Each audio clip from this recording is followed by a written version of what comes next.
পার্লারে কাজ শিখেছে? ওই টুকিটাকি শিখেছে বুঝলে, একটু আধটু শিখেছে, ব্রাইডালটা শিখেছে।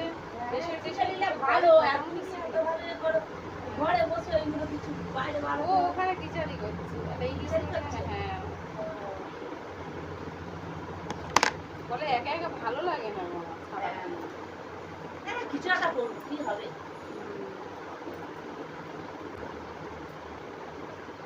আর এখন যা পরিস্থিতি বুঝলে বলেই এগুলো করতে হবে।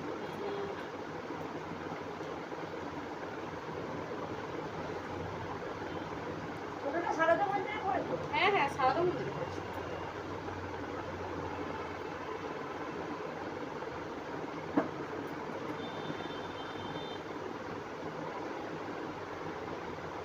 ওকে নিয়ে স্কুলে দিয়ে তারপরে তো আসে, ওদিন আমার দেরি হয়ে যায় জানো, সকালে রান্না বান্না করে পড়া নেই, ওকে যতক্ষণ না স্কুলে দেবো ততক্ষণ আমার হতো।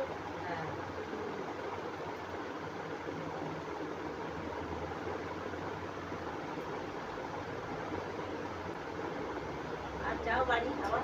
হ্যাঁ চলে যায়, এটা গরম করে চলতে। হ্যাঁ, এখন আর কোনো কিছু আছে? গরম এখন আর কেউ রোদে বার হবে না, সন্ধ্যের পর হলে তবে। হ্যাঁ, এই তো 10 তারিখে আমার বুকিং আছে একটা বিয়ে বাড়ি সাজানো আছে। বিয়ে বাড়ি জ্যৈষ্ঠ মাসে বিয়ে হবে? আচ্ছা আচ্ছা, এই ওই হয়ে হয়ে আমাদের পুরো পুজো টুজো তো সবই হচ্ছে গো, কিছু কিছু জায়গায় কালী পুজো হচ্ছে, আমি ওগুলো কিছু বুঝতে পারি না। তাহলে ওই অনেক জায়গা আছে কি জানি না, ঠিকই বলেছো, বলো না। ওই করে তো আমার ঘর পুজোটা তো দেরি হয়ে গেল। স্কুলটা খুললে ওই যারা আসে জানে যে বাবা আজকে একে দিয়ে কাজ হয়ে গেল, আবার কেন বিকেলে আসে। আর এই জায়গাটা তোমার আর কি কাজ আছে, বিয়েটা চলে গেল। হ্যাঁ সেই এখানে চলছে, আমি একটু সন্ধ্যার পর মিটটা হবে। এই টাইমে সব বেড়াতে যাচ্ছি, গরম গরম করে আমার পাগলা করে যাচ্ছে আর সব বেড়াতে যাওয়া প্রায় হয়ে গেছে, এবার সব মানে খুলে আসার টাইম হয়ে গেছে। খুলে যাবে তো, সোমবার থেকে ধরো খুলে যাবে। যারা গেছে মোটামুটি আছে এই সপ্তাহের মধ্যেই ফিরে ছাতে পিছন দিকে গলি করছে।